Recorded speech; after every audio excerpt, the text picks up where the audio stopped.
मैं एक school teacher थी। मेरी क्लास के एक बच्चे के बैग से ऐसी चीज़ निकलती, शर्मिंदगी की वजह से मेरी जान निकल जाती। मेरा नाम संगीता है और मेरी उम्र 25 साल है। मैं एक स्कूल टीचर थी।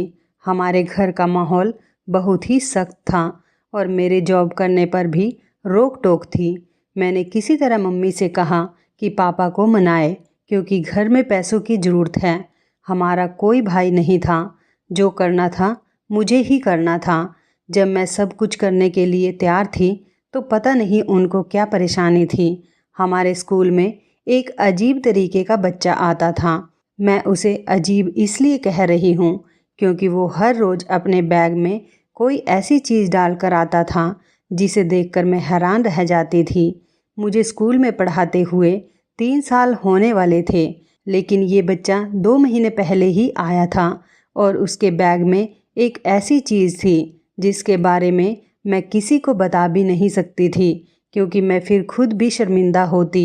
ये बच्चा हमारे स्कूल में पहले नहीं पढ़ता था, इसलिए कोई इसके बारे में जानता नहीं था। वो बहुत चुपचाप और खामोश रहता था। वो 4th क्लास का बच्चा था और उसकी उम्र 12 साल हो गई। एक दिन मेरी ही ड्यूटी बच्चों के बैग चेक करने पर लगी, क्योंकि आजकल बच्चे फ़ोन और वीडियो गेम्स वगैरह बैग में रख कर लाते थे, जिनको स्कूल में लाने की परमिशन नहीं थी। इसलिए सबके बैगों की तलाशी ली जाती थी। लेकिन जब ये बच्चा मेरे सामने आया और मैंने उसका बैग खोला तो मैं हैरान रह गई। मेरे साथ खड़ी टीचर ने मुझसे पूछा कि क्या हुआ है। मैंने कहा कि कुछ नहीं और बैग को बंद करके उस बच्चे को वापस दे दिया। लेकिन जाते हुए उस बच्चे को हैरान होकर देखती रही। पहला दिन था और जब मुझे पता चला कि ये क्या कर रहा है तो मैं खामोश हो गई। अब तक बैग चेक करने की ड्यूटी मेरी थी, इसलिए स्कूल की किसी और टीचर को ये बात पता नहीं चली थी, और अगर पता चल जाती तो शायद मेरी तरह खामोश नहीं रहती। लेकिन मेरा मामला कुछ अलग था, क्योंकि इस जॉब को करने के लिए मेरे पापा बहुत ही मुश्किल से माने थे। तो मेरे अंदर डर था कि कहीं कोई ऐसी बात ना हो जाए जिससे मेरे पापा नाराज़ हो जाएं। इसलिए मैं कोई बखेड़ा नहीं चाहती थी। जॉब करने के लिए अभी भी मैं लोगों के सामने डर जाया करती थी। कोई मेरे सामने आता तो मैं बहुत ज़्यादा नर्वस हो जाती, लेकिन फिर भी अपने आप को संभाल कर बात करने की कोशिश करती थी। मुझ में कॉन्फिडेंस की बहुत कमी थी। मैं कोशिश करती थी लेकिन मेरे अंदर कॉन्फिडेंस नहीं था। लेकिन उस बच्चे के साथ क्या किया जा रहा था? उस बच्चे का ऐसी चीज़ों तक हाथ पहुंच रहा था। क्या उसके घर में कोई उसको रोकता नहीं था? क्या वो उनके पर्सनल सामान तक भी घुसता था? क्या उसकी माँ को ये बात पता नहीं थी कि वो बैग में कौन सी चीज़ डालकर स्कूल में ला रहा है? क्या वो बाकी बच्चों को ये चीज़ें दिखाकर वक्त से पहले उन्हें बड़ा तो नहीं करना चाहता था? कहीं ऐसा तो नहीं था ये छोटा सा बच्चा बेशर्मी फैला रहा था और बच्चों के दिमाग में गंदगी तो नहीं भर रहा था? मैंने उस बच्चे पर नज़र रखने की सोची। मेरे 2 पीरियड उस बच्चे की क्लास में भी होते थे। मैं बहुत अच्छे से पढ़ाया करती थी, लेकिन आज मुझे उस पर नज़र रखनी थी। ये बाकी बच्चों की तरह नहीं था, लेकिन थोड़ा चुप रहता था, किसी से ज़्यादा बात नहीं करता था। उसने पूरा दिन ऐसा कुछ भी नहीं किया जो रूल से हट कर था। लेकिन एक बात ऐसी थी जो सच में बहुत अजीब थी। वो ये थी कि वो लंच टाइम में भी अपना बैग अपने साथ लेकर जाता था। वो अपना बैग खुद से दूर नहीं करता था। जब पहली बार उसने अपना बैग मुझे दिखाया था तो वो बहुत परेशान था। जब मैंने उससे कहा कि खोल कर दो, मुझे चेक करना है। मैं बात कर सकती थी टीचर से और अपने दोस्तों से भी, प्रिंसिपल से भी, लेकिन मैं इतनी शर्मिंदा हो गई थी कि मैं बात नहीं कर पा रही थी। लेकिन इस मामले को हल करना चाहती थी। आजकल के बच्चे पहले की तरह मासूम बिल्कुल भी नहीं थे। ये बहुत ही बुरी बात थी, क्योंकि यही हमारे देश का भविष्य है और ना जाने ये लोग किस तरफ जा रहे थे। और एक हमारा घर था जहाँ पर मुझे भी फ़ोन रखने की परमिशन नहीं थी। हालांकि मेरी उम्र 25 साल हो चुकी थी, लेकिन मुझे कभी स्कूल से आने में देर हो जाती तो बहुत डांट सुननी पड़ती थी। मम्मी कहती कि क्या करती हो, देर हो रही थी तो बता नहीं सकती थी। तो मैंने कहा कि कैसे बताती, कबूतर के ज़रिए तो पैगाम नहीं भेजती। आपको पता है कि मेरे पास फ़ोन नहीं है, एक छोटा सा फ़ोन रखने दें। मैं बड़ा फ़ोन नहीं रखूँगी, बस फ़ोन उठाने के लिए फ़ोन रख लूँगी। मम्मी इस बात को नहीं मानती थी। वो कहती थी कि पापा अगर परमिशन देते हैं तो रख लो, लेकिन पापा को कौन समझाता। पापा से बात करना तो बहुत मुश्किल था। वो तो मुझे नौकरी से भी निकलवा देना चाहते थे। पापा का कहना था कि जॉब करने लगी है तो अब अजीब अजीब डिमांड रख रही है, छोड़ दे नौकरी और घर बैठ। हमारे घर में बहुत परेशानी थी, लेकिन पापा ये मानने को तैयार ही नहीं थे कि हमारे यहाँ पर इतनी परेशानी है। वो कहते थे कि जिसने हमें इस दुनिया में भेजा है वो अन्न भी देगा। भगवान अन्न देता है, कोई भूखा नहीं सोता। जबकि पापा घर में पैसे नहीं देते। मेरी सैलरी से ही घर का राशन पानी आता था और हम लोग भूखे रहने से बच जाते थे। लेकिन उस बच्चे की हरकतें देखकर मैं परेशान हो गई थी। एक दिन मैंने उस बच्चे को रोक लिया और उससे अकेले में ले जाकर पूछा और कहा कि तुमने ये क्या डाल रखा है, तुम्हें शर्म नहीं आती? ऐसी चीज़ें क्यों स्कूल लेकर आते हो? रोज़ ये चीज़ तुम्हारे बैग में होती है। तुम्हारे मम्मी पापा है या नहीं? मैं प्रिंसिपल को शिकायत लगाऊं?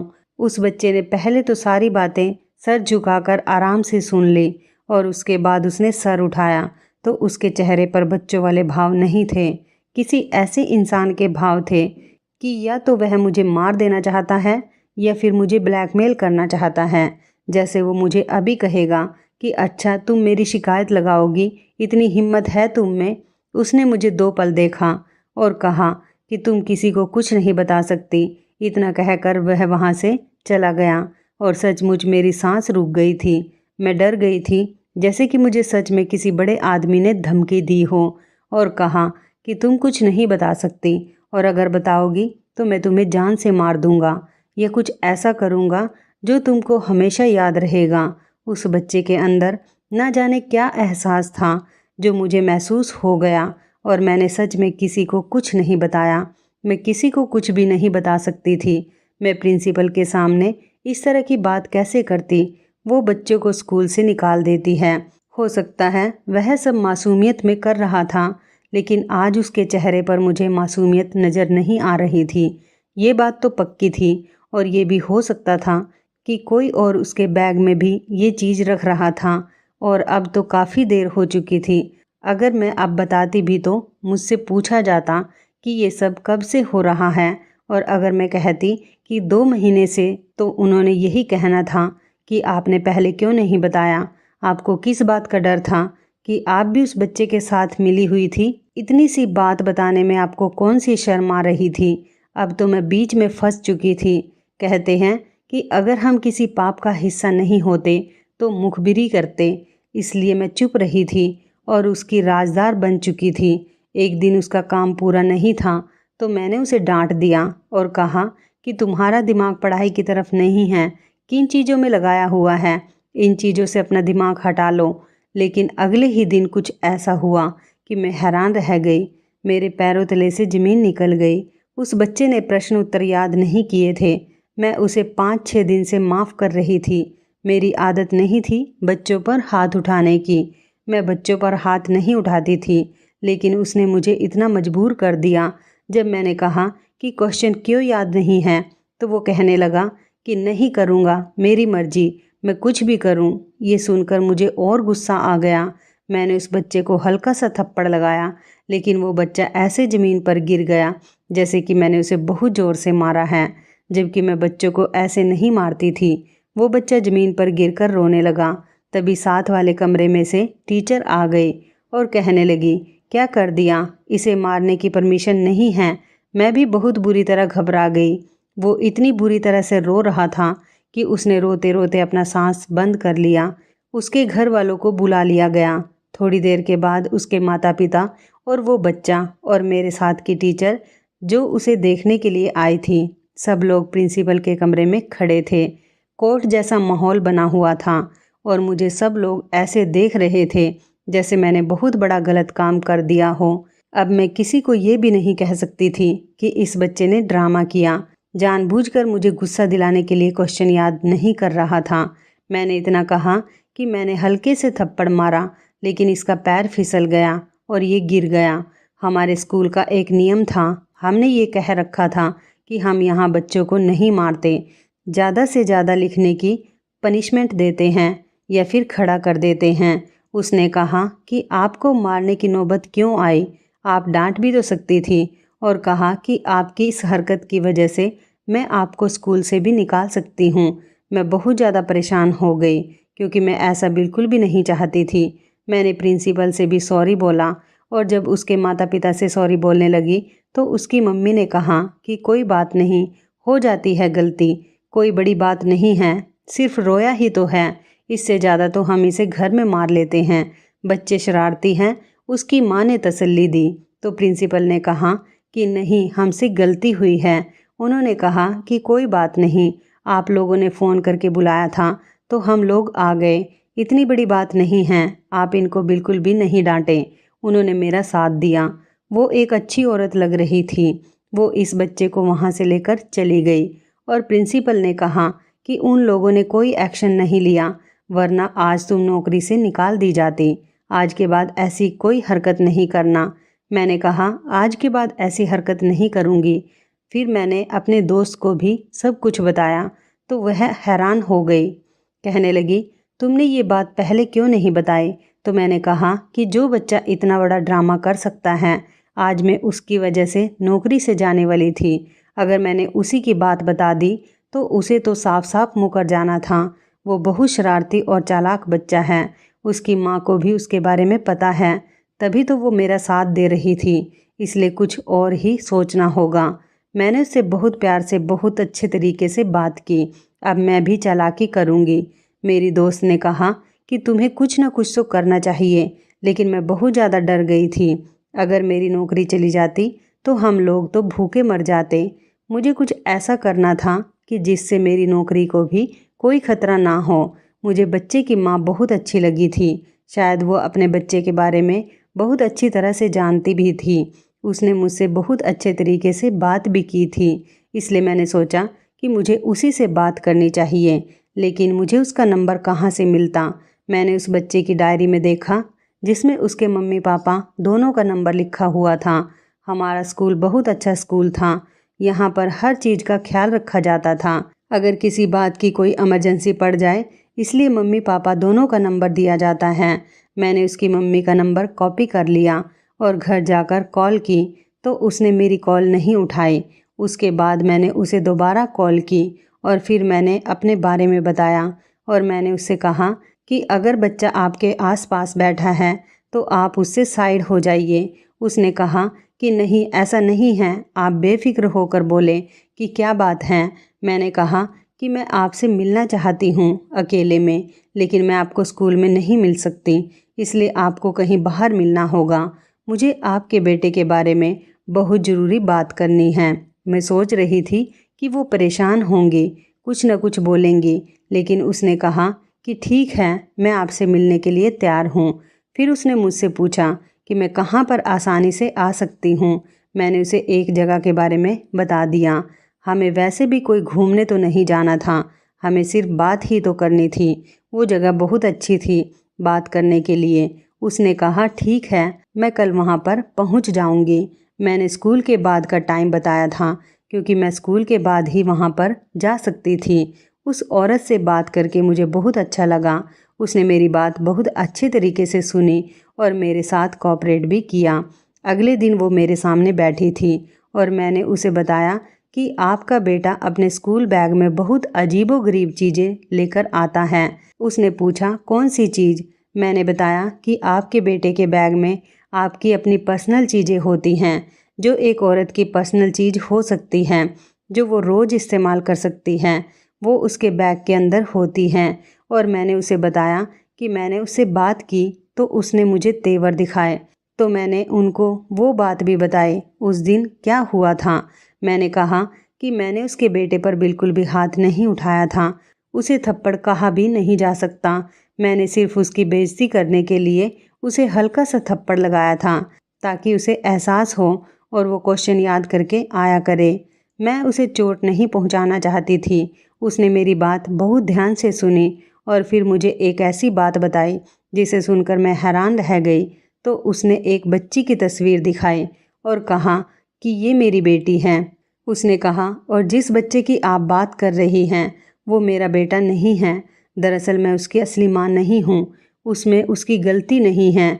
वो जो भी हरकत करता है वो अपने हिसाब से ठीक करता है। मैंने कहा, आप ऐसे कैसे बात कर सकती हैं? वो अपने बैग में किसी औरत की पर्सनल चीज़ें लेकर आता है, पूरे दिन अपने बैग में रखता है। अगर हम यह तलाशी नहीं लेते तो हमें पता भी नहीं चलता। किसी को भी ये बात नहीं पता। और जब मैंने उससे बात की तो वो मुझे ऐसे देख रहा था जैसे वह मुझे कोई तकलीफ़ पहुंचाएगा। वो बच्चा उम्र में बहुत छोटा है, लेकिन उसकी हरकतें अपनी उम्र से कहीं ज़्यादा बड़ी हैं। ये कोई आम बात नहीं है। आप इसे नॉर्मल कैसे कह सकती हैं? आप उसकी माँ नहीं हैं, इसलिए आप समझ नहीं सकती। उन्होंने बताया कि दरअसल इस बच्चे का कोई कसूर नहीं है। वो बहुत छोटा था जब उसकी माँ इसे छोड़कर चली गई। मैंने कहा कि बहुत अफसोस हुआ मुझे ये सुनकर। उसने कहा कि उसकी माँ इस दुनिया से नहीं गई, बल्कि इसे छोड़कर चली गई अपने किसी प्रेमी के साथ। उस टाइम चिंकू बहुत छोटा था और वो उसे छोड़कर अपने प्रेमी के साथ चली गई और पलटकर उसकी तरफ देखा तक नहीं। उसी वक्त से ये बच्चा सदमे में चला गया और आम बच्चे की तरह नहीं रहा। उसके बैग में उसकी माँ का एक जोड़ा और ज्वेलरी और कान का झुमका जो ये अपने पास रखता है, उसकी माँ अपने कमरे से सब कुछ ले गई और जो वो सब कुछ पीछे छोड़ गई वो इसने जमा करके अपने पास रखना शुरू कर दिया। और वो इन चीज़ों को हमेशा अपने साथ रखता है, किसी को हाथ नहीं लगाने देता। इसके पापा को ये सब पता है। वो भी अपनी पत्नी को बहुत मोहब्बत करता था और उसने भी अपनी पत्नी की कुछ चीज़ें बचा रखी हैं। लोग चले जाते हैं लेकिन अपनी यादें पीछे छोड़ जाते हैं, इसलिए ये बच्चा बहुत ज़्यादा बदतमीज़ हो गया। मैं इसके पापा को बहुत पहले से जानती थी। हमारे पापा आपस में दोस्त थे। दरअसल यह मेरी भी दूसरी शादी है। दरअसल मेरी जहाँ पहले शादी हुई थी वो लोग अच्छे नहीं थे। उन्होंने मुझ पर बहुत जुल्म किया और मैंने उनसे डिवोर्स ले लिया। मेरी बेटी मेरे पहले पति की ही है। मैं यही सोचकर आई थी कि इस घर को अपना घर समझूंगी, लेकिन ये मुझे भी अपनी माँ नहीं समझता। ये मुझे माँ कहकर बुलाता भी नहीं। इसके पापा भी बिल्कुल ऐसे ही हैं। वो भी अपनी पत्नी की चीज़ों को गले से लगाकर रखते हैं, जबकि वो इन्हें धोखा देकर गई हैं। तब भी वो उसके बारे में कोई बुरी बात नहीं सुनते। कभी कभी मुझे रात को अपने कमरे से रोने की आवाज़ें आती हैं। वो उसके पापा होते हैं जो अपनी पहली पत्नी की जुदाई में रो रहे होते हैं। उसने इनके साथ अच्छा नहीं किया, लेकिन फिर भी ये दोनों उसके दीवाने हैं। वो इनको इस दुनिया में छोड़कर चली जाती तो शायद इन दोनों का सदमा इतना भारी नहीं होता, लेकिन ये दोनों बाप बेटे एक जैसे ही हैं। मैं इन्हें प्यार करती हूँ, संभालती हूँ, कोशिश करती हूँ कि सब कुछ ठीक हो जाए, लेकिन कुछ भी ठीक नहीं होता। वो औरत जालिम थी, लेकिन जुल्म उसने अपने साथ किया। इतना प्यार करने वाला पति और इतने प्यारे बेटे को छोड़कर चली गई। अच्छा भला ये बच्चा था, लेकिन अब ये बच्चा नहीं रहा। इसमें बच्चों वाली कोई बात ही नहीं है। ये सबसे बदतमीजी करता है, बुरी बुरी बातें करता है, उल्टे सीधे जवाब देता है, मारपीट करता है। पिछले स्कूल से भी इसलिए ही निकाला गया था क्योंकि वहाँ पर भी इसने एक बच्चे को मारा था। उसकी चीज़ों को लिए एक छोटे से बैग में डालकर अपने साथ लिए फिरता है। पति से कहा कि इसे किसी दिमागी डॉक्टर के पास ले जाए, लेकिन सबसे पहले उसे खुद जाना चाहिए, जिसने आज तक अपनी शादी की रिंग नहीं उतारी। मैं तो अपनी बच्ची को भी उससे दूर रखती हूँ क्योंकि वह अचानक बहुत गुस्सा करता है। मैंने कहा कि मैं आपकी मदद करूँगी कि मैं इस बच्चे को नॉर्मल कर सकूँ। उसने कहा, ये सब आप बिल्कुल मत कीजिएगा क्योंकि ऐसा बिल्कुल भी नहीं होने वाला। मैंने बहुत कोशिश की लेकिन ऐसा नहीं हो सका। मैंने उस औरत का धन्यवाद किया और उसने मुझे भी यह कहा कि आप ये बात किसी को मत बताइएगा।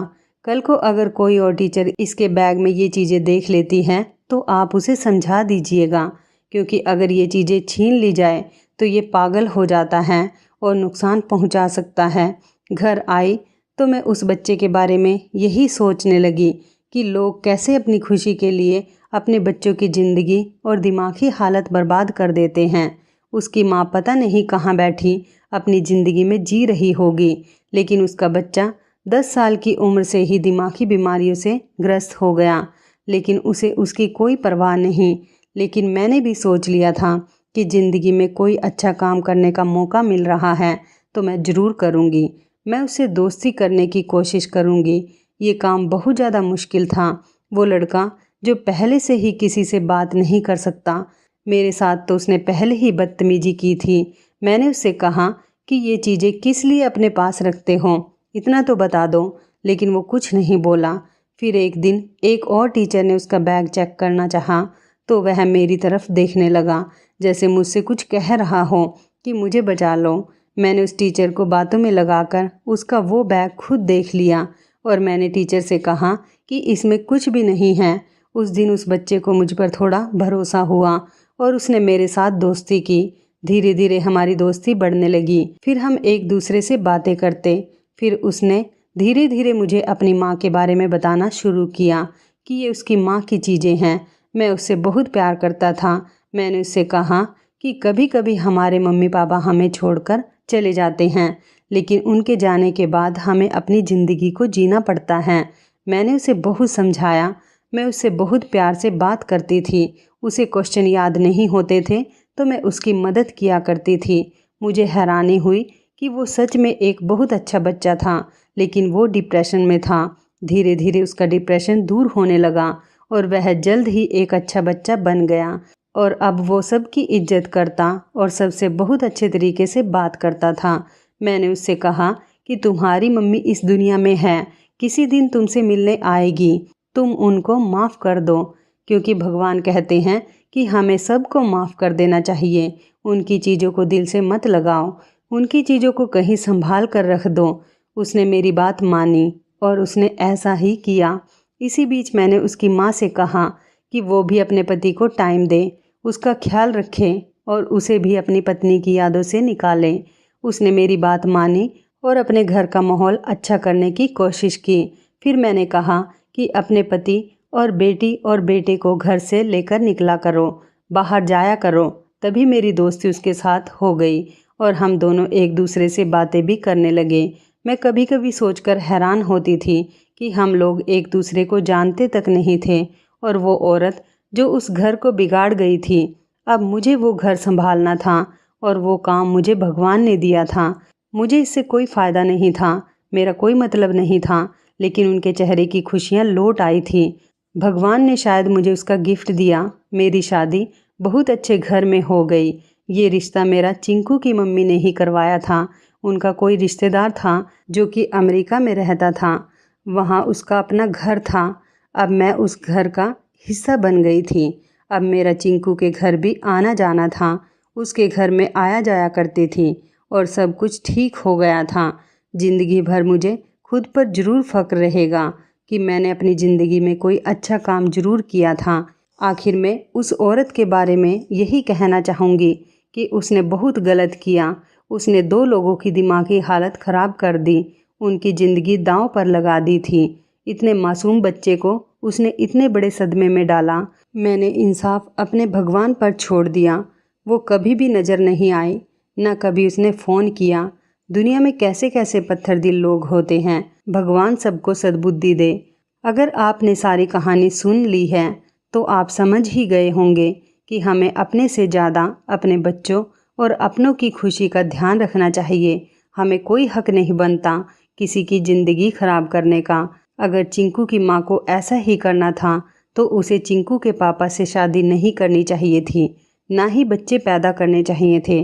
अगर शादी हो ही गई थी तो उसे पूरी ईमानदारी से निभानी चाहिए थी और सब कुछ भूलकर अपने बच्चे और पति के साथ खुशी खुशी रहती, क्योंकि माँ तो ईश्वर का दूसरा रूप होती है और अगर वो ही अपने बच्चों के साथ ऐसा करेगी तो सभी का माँ शब्द से विश्वास उठ जाएगा। माँ तो माँ होती है जिसकी जगह कोई नहीं ले सकता। तो इस कहानी के बारे में आपकी क्या राय है, कमेंट करके ज़रूर बताइएगा। दोस्तों, आपको हमारी ये मज़ेदार कहानी कैसी लगी, आप हमें कमेंट बॉक्स में ज़रूर बताएं। यदि आपके पास भी ऐसी कोई प्यारी सी कहानी है या फिर ऐसी कोई कहानी जिससे कुछ शिक्षा मिले तो आप हमारे साथ उसको ज़रूर शेयर करें। दोस्तों, यदि आपको हमारी ये वीडियो अच्छी लगे तो आप हमारी इस वीडियो को लाइक शेयर ज़रूर करें और ऐसी ही दिल को छू लेने वाली प्रेरणादायक कहानियाँ सुनने के लिए हमारे चैनल को भी सब्सक्राइब करें। यदि आप हमें फेसबुक पर देख रहे हैं तो आप हमारे फेसबुक पेज को लाइक और फॉलो ज़रूर करें। तो दोस्तों फिर मिलते हैं ऐसे ही ज़बरदस्त कहानी या टिप्स के साथ नई वीडियो में। तब तक के लिए धन्यवाद। आप सभी अपना ख्याल रखना। आपका दिन शुभ व मंगलमय हो।